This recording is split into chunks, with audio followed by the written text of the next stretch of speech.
بسم الله الرحمن الرحيم. الحمد لله رب العالمين والعاقبة للمتقين والصلاة والسلام على سيد الأنبياء والمرسلين خاتم النبيين محمد وعلى آله وصحبه أجمعين. أما بعد، أعوذ بالله من الشيطان الرجيم. بسم الله الرحمن الرحيم. فلولا نفر من كل فرقة منهم طائفة ليتفقهوا في الدين ولينذروا قومهم إذا رجعوا إليهم لعلهم يحذرون. میرے دینی اور ایمانی بھائیوں، بزرگوں، دوستوں، مدارس کیا ہیں؟ ان کے مقاصد کیا ہیں؟ مدارس کی ضرورت کیوں ہے؟ اس طرح کے بہت سارے سوالات ہیں جن کا جواب ہمیں اللہ کے کلام میں اور رسول اللہ صلی اللہ علیہ وسلم کے الفاظ میں تلاش کرنا چاہیے۔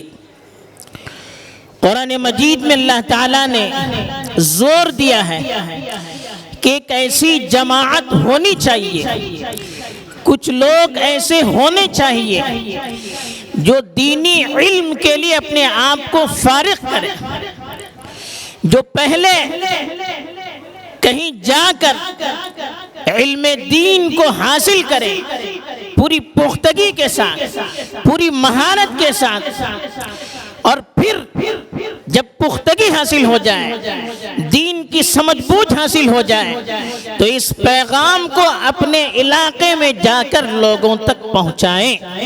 وَلِيُنذِرُوا قَوْمَهُمْ إِذَا رَجَعُوا إِلَيْهِ۔ طلباء کا مقصد کیا ہونا چاہیے؟ قرآن نے خود بتا دیا کہ ان کا مقصد یہ ہے کہ جب یہ اپنے علاقے میں چلے جائیں تو پھر جو کچھ مدرسے میں انہوں نے حاصل کیا ہے اس پیغام کو اپنے علاقے تک پہنچائیں۔ ایک عالم کیا ہوتا ہے؟ اپنے علاقے میں اللہ کے رسول کا جانشین ہوتا ہے۔ رسول جس طرح سے اپنے علاقے میں شرک و بدعات کو ختم کرنے کے لیے، غلط رسم و رواج کو ختم کرنے کے لیے، معاشرے کی بے راہ روی کو ختم کرنے کے لیے دنیا میں اللہ کی طرف سے مبعوث کیے جاتے ہیں، انہی کی وراثت کو لے کر ایک عالم مدرسے سے فارغ ہو کر اپنے علاقے میں جاتا ہے۔ اب عالم کا بھی کام کیا ہے؟ جو مشن رسول کا ہے وہی مشن ایک عالم کا ہونا چاہیے۔ یہ مدرسہ رسول اللہ کی میراث سے لوگوں کو واقف کراتا ہے، اللہ کے رسول کے مزاج، اللہ کے رسول کی طبیعت، اللہ کے رسول کے اخلاق، اللہ کے رسول کی صفات، اللہ کے رسول کی زندگی کی جو نمونے ہیں ان نمونوں کے مطابق نسل کو تیار کرتا ہے، رسول اللہ کے جانشین کو تیار کرتا ہے، پھر انہیں اپنے اپنے علاقوں میں اس امید کے ساتھ بھیجتا ہے کہ وہ اپنے علاقوں کی صحیح طور پر رہبری کریں گے، دینی اعتبار سے قیادت کریں گے، معاشرے کو صحیح رخ دیں گے، معاشرے کی جو برائیاں ہیں، معاشرے کی جو کمزوریاں ہیں، معاشرہ جس غلط رخ پر جا رہا ہے اس رخ کو موڑ کر معاشرے کو صحیح رخ دے سکیں، اس مقصد کے لیے ان کو بھیجا جاتا ہے۔ اس لیے جب تک دین اسلام دنیا میں باقی رہے گا اس وقت تک مدارس کی ضرورت دنیا میں باقی رہے گی۔ دین اسلام جب تک زندہ رہے گا یہ مدارس اور دینی تعلیم کے ادارے بھی اللہ کے فضل سے، اللہ کی مدد سے زندہ رہیں گے۔ دین اسلام کی بقا کی ذمہ داری اللہ نے لی ہے تو ان مدارس کی حفاظت کی بھی ذمہ داری اللہ نے لے لی ہے، لیکن کب تک؟ جب تک یہ مدارس اپنے صحیح مقاصد سے جڑے رہیں گے، جب تک یہ مدارس رسول اللہ کی میراث کو اپنا نصب العین بنائے رکھیں گے، جب تک یہ مدارس اسلام کی دعوت کو، اسلام کی شریعت کو اور اسلام کے پیغام کو اپنا مقصد بنائے رکھیں گے اور اس کے لیے پوری کوششیں کریں گے، اس کے لیے اپنی صلاحیتوں کو قربان کریں گے مدارس والے، تب تک یہ مدارس اللہ کی مدد کے ساتھ اس دنیا میں باقی رہیں گے۔ اللہ کے رسول صلی اللہ علیہ وسلم نے ارشاد فرمایا ہے لا تزال طائفۃ من امتی ظاہرین علی الحق لا یضرهم من خذلهم۔ مختلف کتابوں میں روایت آئی ہے کہ ایک جماعت مسلمانوں کی ایسی رہے گی جو مسلسل حق پر قائم رہے گی، ڈٹی رہے گی، استقامت کے ساتھ رہے گی، جد و جہد کرتے رہے گی، کوشش کرتے رہے گی، باطل کے مقابلے میں سینہ سپر ہو کر رہے گی۔ دنیا کی کوئی طاقت اس کو اپنے مشن سے، اس کو اپنے پیغام سے، اس کو اپنے مقصد سے ہٹا نہیں سکے گی۔ ایسی جماعت دنیا میں اس وقت تک رہے گی جب تک کہ اللہ کی طرف سے مسلمانوں کو اس دنیا سے ختم کرنے کا پیغام نہ آ جائے۔ جب تک مسلمان رہیں گے ایسی جماعت اس دنیا میں رہے گی۔ لا یضرهم من خذلهم، کہا لوگ دھوکہ دیں، لوگ ساتھ چھوڑ دیں، لوگ مخالفت کریں، اس کی پرواہ ایسی جماعت نہیں کرے گی۔ یہ مدارس ایسے لوگوں کو پیدا کرنے کے لیے ہے، ایسی جماعت کے قیام کے لیے ہے۔ اس مدارس کا مقصد اگر ایسی جماعتوں کو تیار کرنا ہے، یاد رکھیے دنیا کی کوئی طاقت ان مدارس کو ختم نہیں کر سکتی، اس لیے کہ اللہ کے رسول کا وعدہ ہے جب تک اللہ کی دنیا سے مسلمانوں کے ختم کرنے کا وقت نہ آئے تب تک ایسی جماعت رہے گی۔ اور یہ جماعت تیار کہاں ہوگی؟ یہ جماعت انہی جیسے اداروں میں تیار ہوگی جن کا مقصد صرف اللہ کے دین کی ترجمانی ہے۔ اب ان مدارس والوں کی بھی ذمہ داری ہے کہ اپنے مقصد کو متعین کریں، دنیا والے کتنی مخالفت کریں، دنیا کی طاقتیں چاہیں اپنی ساری صلاحیتوں کو اس کے مقابل میں لگا دے، رتی برابر اپنے مقصد سے ہٹنے کے لیے اس کو تیار نہیں ہونا چاہیے۔ اگر وہ اپنے مقصد سے ہٹ جائیں گے یاد رکھیے اللہ کی مدد ان کے ساتھ نہیں رہ سکتی۔ آج ایسی نسل کو تیار کرنے کی ضرورت ہے جن کے اندر ہمارے اسلاف کی صفات ہوں۔ مدارس صرف بلڈنگوں کا نام نہیں ہے، عمارتوں کا نام نہیں ہے، طلبہ کی کثرت کا نام نہیں ہے، یا چکا چوند اداروں کو قائم کرنے کا نام نہیں ہے۔ مدارس اس لیے ہے کہ ایسے علماء تیار ہوں جن کے اندر انبیاء کی صفت ہو، جن کے اندر صحابہ کی صفات ہو، جن کے اندر اسلاف کی صفات ہو۔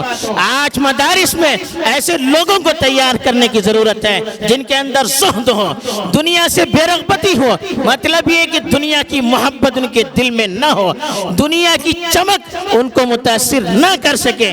ایسے علماء کو پیدا کرنے کی ضرورت ہے جن کے اندر قناعت ہو، جو تھوڑی سی چیز پر راضی ہو، دین کے لیے بھوکا رہنا ان کو گوارا ہو، زیادہ کمانے کی ان کو فکر نہ ہو، بلڈنگیں بنانے کی ان کو فکر نہ ہو، دنیاوی دولت کے لیے ریس کرنے کی ان کو ضرورت نہ ہو، بلکہ جو اللہ نے دیا ہے اس پر قناعت کر کے دین کے لیے اپنے آپ کو وقف کرنے والے ہوں۔ ایسے خیالات ان کے اندر پیدا کرنے کی ضرورت ہے، ایسے علماء کو پیدا کرنے کی ضرورت ہے جو علم میں رسوخ حاصل کرتے ہوں، جن کے اندر پختگی ہو، جو اپنے موضوع پر متخصص ہوں، جن کو اپنے موضوع پر کلام کرنے میں اس کے مطابق اپنے احکام کو بیان کرنے سے کوئی طاقت روک نہ سکے۔ ایسا رسوخ پیدا کرنے کی ضرورت ہے جس سے وہ زمانے کی تبدیلیوں کو سمجھ سکے، دین کے اندر کہاں کہاں سے انحرافات آ رہے ہیں، تبدیلیاں آ رہی ہیں، احادیث اور قرآن کے معنوں میں کس طرح سے تبدیلیاں لائی جا رہی ہے، اس سے وہ واقف ہوں اور آنکھوں میں آنکھیں ڈال کر ایسی طاقتوں کا وہ مقابلہ کر سکے، ڈنکے کی چوٹ پر باطل کو باطل کہہ سکے۔ ایسے علماء کو تیار کرنے کی ضرورت ہے جن کے اندر جرأت ہو، جن کے اندر حوصلہ ہو، ان کو زمانے سے واقف کرانے کی ضرورت ہے۔ طالب علموں کے اندر یہ جذبہ پیدا کرنے کی ضرورت ہے کہ تم نبی کے وارث ہو، مرتے دم تک تمہیں نبی کی وراثت کو سنبھالنا ہے۔ زمانہ کہاں سے کہاں تک پہنچ جائے، ہم زمانے کے مطابق ڈھلنے کی کوشش نہ کریں، ہم زمانے کے مطابق بدلنے کی کوشش نہ کریں، زمانے کو اپنے مطابق ڈھالیں، زمانے کو اپنے مطابق ڈھالنے کی کوشش کریں۔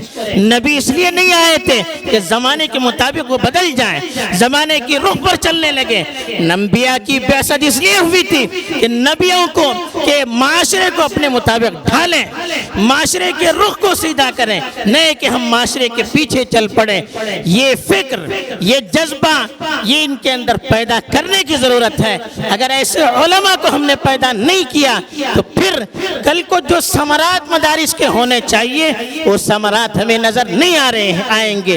آج مدارس کی مخالفت اس لیے کی جا رہی ہے کہ مدارس اپنا جو مقصد ہے اس مقصد سے ہٹتے چلے جا رہے ہیں۔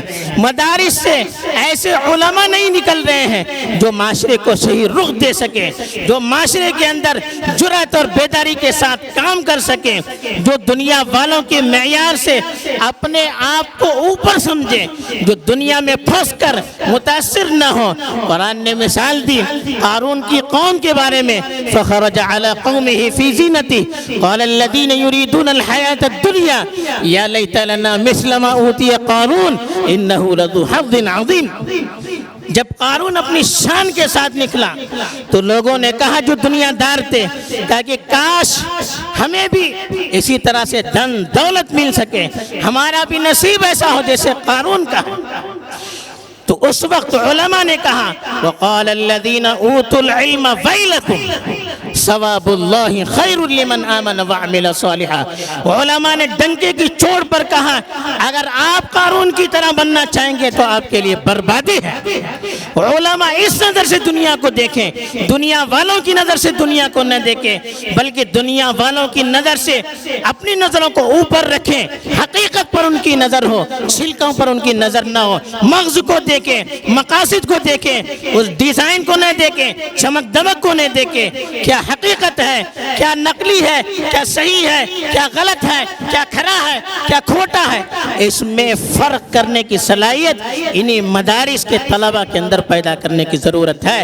آخری بات، جو مدارس میں طلبہ جو پڑھتے ہیں ان کے سرپرست جو ہیں ان سے بھی گزارش ہے کہ آپ لوگوں نے مدارس میں طلبہ کو بھیجا ہے تو اب آپ کا مقصد ہی ہونا چاہیے کہ ان کو دین کے لیے وقف کر دیں۔ ایسا نہ ہو کہ بچے پڑھیں اور جب وہ فارغ ہونے کے دہانے پر ہو اب ان کے ذہن کو منتشر کرنے کی کوشش کی جائے کہ آپ فلاں کورس کیجئے، فلاں کورس کیجئے، کیا کھائیں گے، کیا کمائیں گے، آپ کی ڈگری کا کیا فائدہ ہے۔ یاد رکھیے مدارس ڈگری دے کر کام دلانے کے لیے بنائے نہیں جاتے ہیں، اس کے لیے تو کالجز ہیں، یونیورسٹیاں ہیں۔ یہ مدارس انبیاء کے وارثین کے لیے پیدا کیے جاتے ہیں۔ ان کی ڈگریوں کو دنیا میں کوئی ویلو ہو اس پر نہ پڑھیے، اللہ کے یہاں ویلو ہو اس کی ہمیں کوشش کرنی چاہیے۔ رزق کے بارے میں یاد رکھیے اللہ نے بچے کو دنیا میں بھیجنے سے پہلے اس کی رزق کے بارے میں لکھ دیا ہے وَمَا مِن دَابَّةٍ فِي الْأَرْضِ إِلَّا عَلَى اللَّهِ رِزْقُهَا۔ زمین میں چرنے والی ہر چیز کا رزق اللہ نے پہلے سے طے کر دیا ہے۔ نحن نرزقک، اللہ کا وعدہ ہے رزق دینے والے ہم ہیں، جس کی ذمہ داری اللہ نے دی ہے۔ کیڑوں مکوڑوں کو اللہ پال سکتے ہیں، جانوروں کو اللہ پال سکتے ہیں، مچھلیوں کو اللہ پاک سے پال سکتے ہیں، تو کیا اپنے وارثین کو نہیں پال سکتے؟ یہ ذہن سے نکال دیجئے کہ آپ اپنے بچوں کو عالم بنائیں گے ان کا مستقبل برباد ہو جائے گا۔ اتنا اس طرح سے سوچنا بھی کفر ہے، اللہ کی نعمت کی ناشکری ہے، کتاب اللہ پر، سنت رسول اللہ پر یقین نہ ہونے کی دلیل ہے۔ اس لیے اگر کسی کے دل میں خیال ہے وہ رجوع کرے، اللہ سے توبہ کرے اور مطمئن رہے۔ آپ نے اللہ کے لیے بچوں کو مدرسے میں دیا ہے، آپ کے بچے کے مستقبل کا ذمہ دار اللہ ہے۔ اسی بچے سے دنیا میں بھی اللہ آپ کو سرخرو کرے گا اور آخرت میں بھی اللہ آپ کو سرخرو کرے گا۔ بس انہی باتوں کے ساتھ میں اپنی بات کو ختم کرتا ہوں۔ وآخر دعوانا ان الحمدللہ رب العالمین۔